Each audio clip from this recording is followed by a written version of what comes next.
और अगर विश्वास नहीं है तो तुम मंदिर में जाकर, तीर्थ में जाकर, नदी के तट पर, गंगा के तट पर कितना भी बैठ जाओ, विश्वास नहीं तो परमात्मा कहां से मिलेगा। मानो तो मैं गंगा मां हूं और ना मानो तो बहता पानी। आप मानोगे तो मैं गंगा हूं, आप मानोगे तो मैं गोदावरी हूं, आप मानोगे तो मैं गोमती हूं, आप मानोगे तो मैं यमुना हूं, आप मानोगे तो मैं सरयू हूं, आप मानोगे तो मैं मंदाकिनी हूं, आप मानोगे तो मैं सरस्वती हूं, आप मानोगे तो मैं नर्मदा हूं। यह आपके ऊपर निर्भर करता है कि आप क्या मान रहे हो। यह आपके ऊपर निर्भर करता है कि आप शिव तत्व को कैसे भज रहे हो।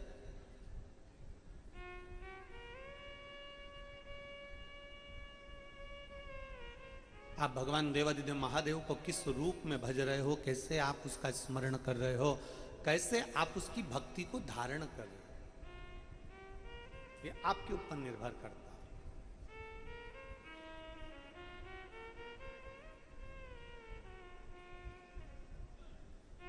किसी किसी की आदत रहती है, घर में पत्नी भोजन बनाती है तो उसमें स्वाद नहीं लगता, घर में बहू ने भोजन बनाया तो उसमें स्वाद नहीं लगता, घर में परिवार के लोग भोजन बना दिए, जेठानी ने बना दिया, देवरानी ने बना दिया तो उसमें स्वाद नहीं लगता। किसी किसी की आदत रहती है कि वो बाहर का भोजन की तारीफ करता है पर घर के भोजन की तारीफ नहीं कर पाता। क्या बनाया है तुमने, इसमें नमक नहीं है, इसमें मिर्ची नहीं है, इसमें स्वाद नहीं है, इसमें ऐसा कर दिया, इसमें वैसा कर दिया। बाहर का भोजन ठीक लग रहा है, घर का भोजन श्रेष्ठ नहीं लग रहा है।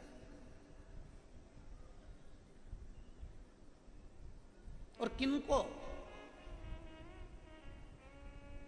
किनकी गलती है, जिसको घर का भोजन ठीक नहीं लग रहा और बाहर का भोजन ठीक लग रहा है, इसमें गलती किसकी है? इसमें गलती है घर के माता पिता की। बच्चे को घर का भोजन नहीं भाया, बाजार से टमाटर सॉस बुलवाया, दे दिया। घर का भोजन नहीं भाया, बाजार से थोड़ा सा मिक्सचर बुलवाया, दे दिया। घर का भोजन नहीं भाया, बाहर से कुछ बुलवाया, दे दिया।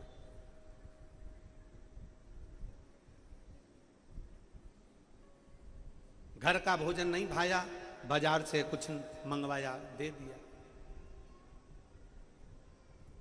प्रदान कर।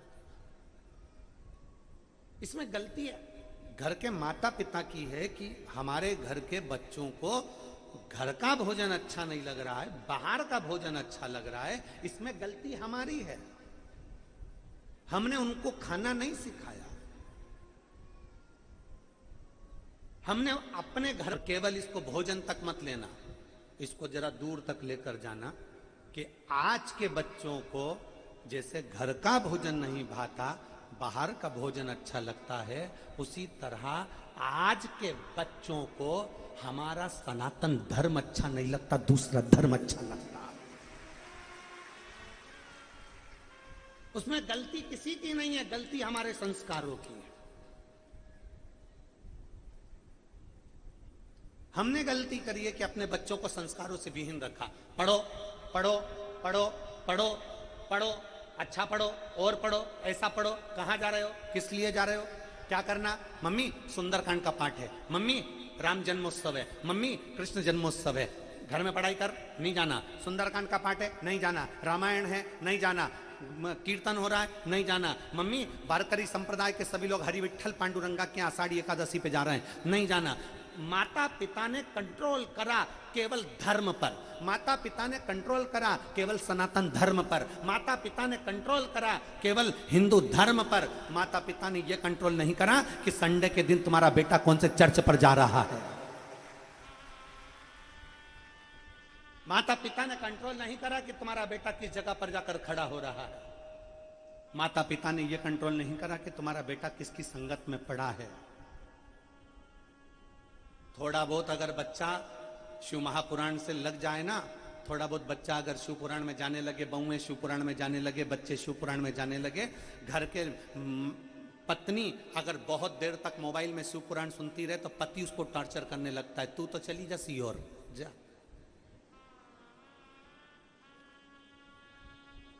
घर की माँ टीवी खोलकर आस्था चैनल पर 1 बजे से 4 बजे तक नांदेड़ की कथा देख रही है, तो घर की बहुएं कह देती है, मम्मी तुम तो पागल हो गई, कितनी बार कथा सुनोगी, कितनी बार। महाराज जी तो कथा करते जाते और तुम सुनती जाती हो, कितनी बार सुनोगे, कितनी बार सुनोगे। माँ को बहू से कहना चाहिए, बेटा रोज पेट भरने के लिए भोजन जरूरी है और आत्मा की तृप्ति के लिए रोज भजन जरूरी है। ये आत्म तृप्ति का विषय, इसमें गलती किसी दूसरे की नहीं, गलती हमारी है कि हम अच्छी चीज उसको देने से रोकते रहे।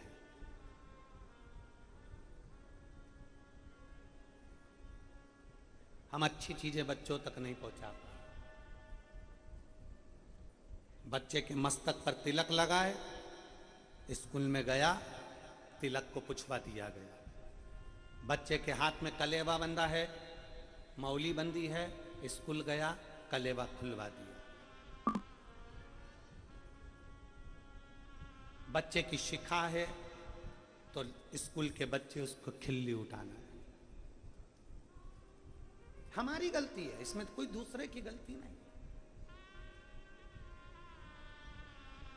कोई मस्तक पर त्रिपुंड लगाकर,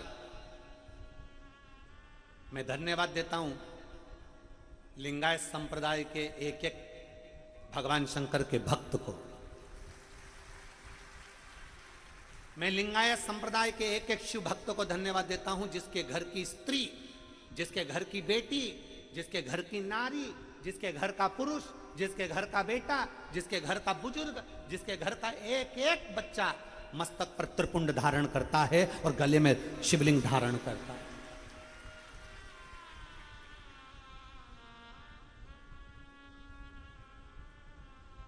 त्रिपुंड लगाकर बेटी कॉलेज जाती है, कॉलेज की लड़कियां हंसती हैं, क्यों?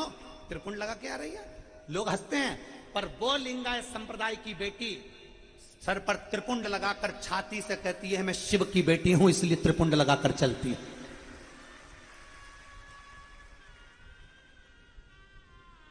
वो लिंगायत संप्रदाय की बेटी मस्तक पर त्रिपुंड लगाकर कहती है कि मैं शंकर की बेटी हूं। हमारे बच्चों को तिलक लगाने में संकोच होता है, स्कूल जाएंगे बच्चे हंसेंगे, लोग हंसेंगे, त्रिपुंड, मम्मी मेरी बुआ ने राखी बांध दी बहुत सारी, खोल दो, मैं स्कूल में पहन के नहीं जाऊंगा। इतनी सारी राखी में स्कूल में पहन के नहीं जाऊंगा, क्यों? बच्चे हंसेंगे, मम्मी मेरे हाथ की राखी खोल दो, मम्मी मेरे हाथ का कलेवा खोल दो। और माँ उसके हाथ की राखी भी खोल रही है, माँ उसके हाथ का कलेवा भी खोल रही है।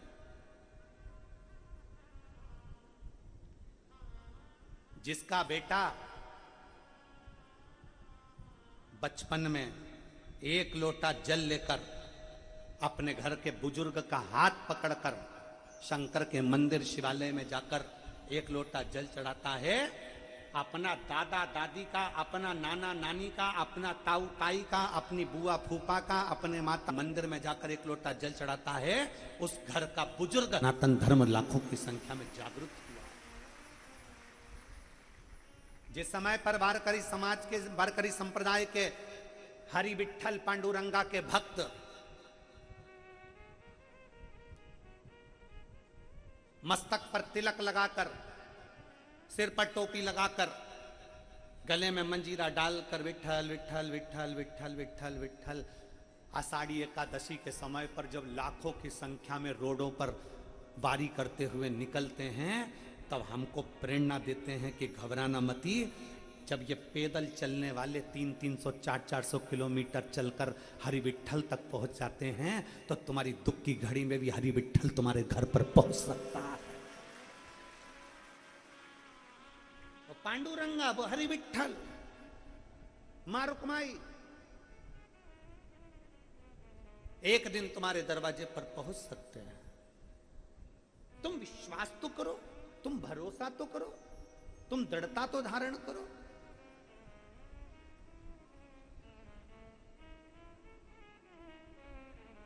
मेरे भगवान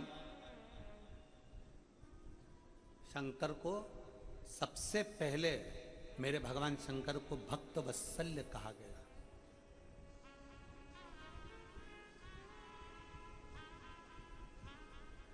भक्तवत्सल भगवान की। मेरे शंकर को, मेरे ओगरदानी को, मेरे शंभू को, मेरे त्रिकालदर्शी, मेरे कैलाशी, मेरे शिव को, मेरे काशी विश्वनाथ, मेरे सोमेश्वर, मेरे केदारेश्वर, मेरे भीमा शंकर, मेरे वैद्यनाथ को सबसे पहले भक्तवत्सल कहा।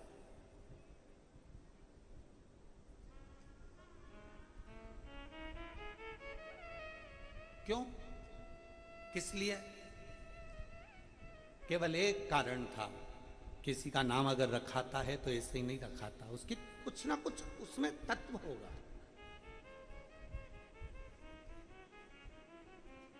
मेरे भगवान ओगरदानी को भक्त वत्सल्य कहा गया, उसका एक कारण था, बहुला नाम की एक गाय, बहुला नाम की एक गौमाता अपने बेटे मनोरथ को दूध पिला रही थी। बहुला अपने बेटे मनोरथ को दूध पिला रही।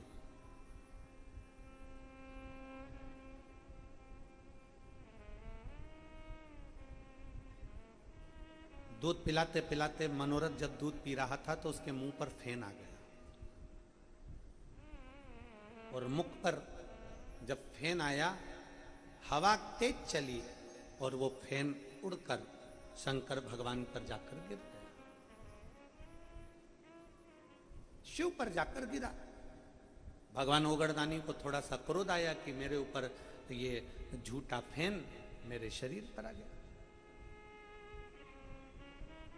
कई लोगों का कहना रहता है शिव जी को जल चढ़ता है, शंकर भगवान को दूध चढ़ता है, शंकर भगवान को मधु चढ़ता है, शंकर भगवान को शकरा चढ़ती है, भगवान शंकर को दही चढ़ता है, भगवान शंकर को पुष्प चढ़ता है, भगवान शंकर को बेलपत्र चढ़ता है। तो हमने तो ये देखा है कि जल मछली ने झूठा कर रखा है, दूध बछड़े ने झूठा कर रखा है, शकरा मधु ये सब झूठ है।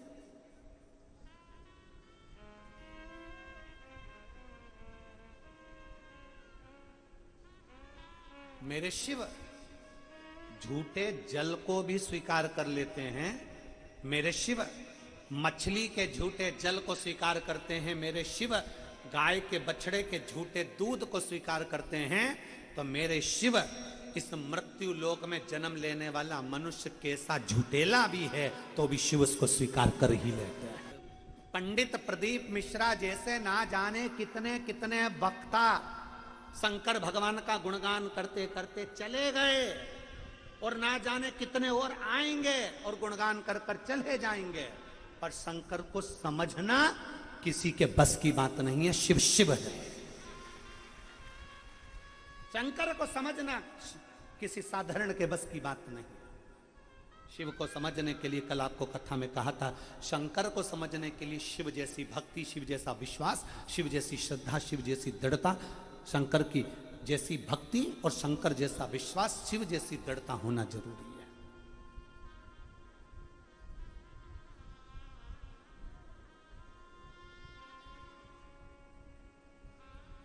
कितने जन्म लिए, कितने चले गए, शिव को कौन जाने, शंकर को कैसे पहचाने?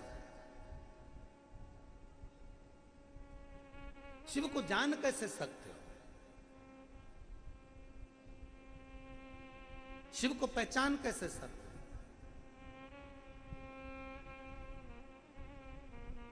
बहुत कठिन है।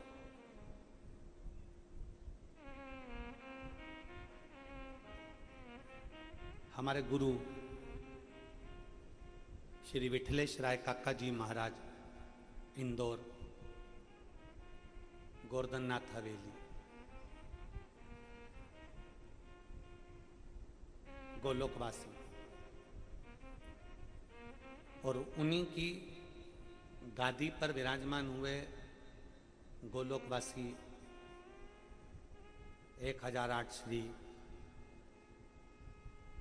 देवकी नंदन महाराज श्री, जो हमारे गुरु गादी पर विराजमान हुए, हमारे गुरु भी गोलोकवासी हैं और परम पूज्य 1008 श्री देवकी नंदन महाराज जी भी गोलोकवासी हैं।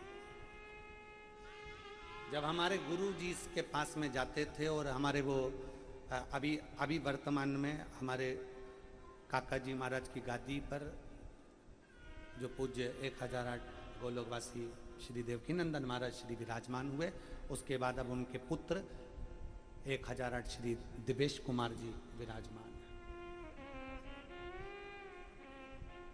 जब हम गुरु के पास जाते थे तो हमारे गुरु जी कहते थे कि मिश्रा, प्रदीप, 2 चीजें संसार में दूर रखी जा, 2 चीजें दूर रखो। जब व्यक्ति उन्नति की सीढ़ी पर चढ़ता है तो 2 चीजें उसके पास में बहुत आती हैं, एक अभिमान, दूसरा मान। एक अभिमान और दूसरा मान। अभिमान से व्यक्ति थोड़ा बच सकता है, पर मान सम्मान से व्यक्ति बच नहीं पाता। अभिमान पूरे घर को नष्ट कर देता है और सम्मान, मान हमारे पूरे ज्ञान को नष्ट कर देता है।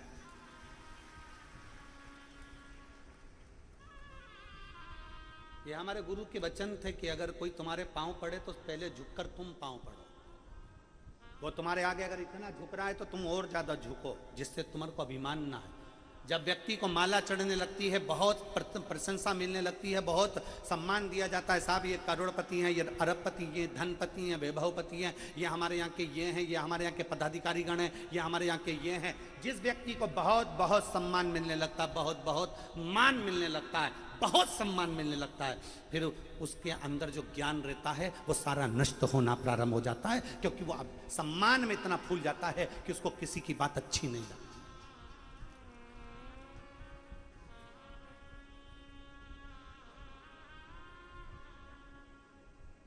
हमारा प्रयास रहता है, हमारे गुरु ने जो कहा उसको स्वीकार किया जाए। यहाँ जजमान, आपने कई बार टीवी पर देखा होगा, लोग हमें यहाँ पर व्यासपीठ पर हमको माला पिनाने आते हैं, हम उनके हाथ में माला ले लेते हैं, हम पहनते नहीं है, प्रयास करते हैं वही माला उसको दे दी जाए। हम नहीं पहनते, आपकी माला आपके पास। कोई पिछोड़ा अंग वस्त्र देते हैं तो उसको जरूर हम धारण करते हैं, क्योंकि एक बेटी ने 40 रुपए का खरीदा है, गुरुजी इसको पहनना, किसी को देना नहीं। अंग वस्त्र हम जरूर ले लेते हैं, क्योंकि ना जाने किस भाव से वो लेकर आया, उसकी क्या सोच होगी, क्या विचार। प्रयास करो। अभिमान और मान, हमारे गुरु कहते थे, श्री काका जी महाराज कहते थे कि अभिमान और मान ये दोनों दूर। मान आएगा। रावण का जब जगह जगह पर सम्मान हुआ, रावण का जब जगह जगह पर जय जयकार हुई, रावण की जब जगह जगह पर बहुत बहुत जय जयकार हुई, तब रावण को समझाने वाले उसके नाना जी थे, रावण को समझाने वाली उसकी धर्म पत्नी थी, रावण को समझाने वाला उसका सगा भाई था विभीषण, रावण को समझाने वाले कई संत, साधु, सन्यासी, तपस्वी, साधक, उपासक रावण को समझाते रहे। पर रावण के अंदर मान इतना बढ़ गया था, सम्मान इतना बढ़ गया था कि रावण ने अपने ज्ञान को नष्ट कर दिया।